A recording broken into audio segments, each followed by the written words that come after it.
I'm going to show you how to change composition settings and size in Adobe After Effects.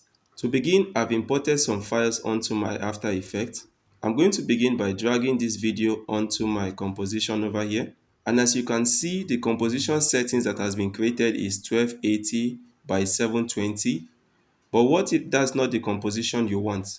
You can also see if I right click on this composition and hit composition settings. So we have 1280 by 720. But what if you are trying to create a 4K sequence? All you need to do is to change this figure. I'm going to change this to 3840 by 2160, which is 4K sequence size. And as you can see, the preset has automatically changed to 4K. And I'm going to hit OK. And now you will notice that the sequence has changed to what we want. So now what you can do is to select this portion over here and drag it to fit your new sequence. Thank you and see you in my next tutorial tomorrow.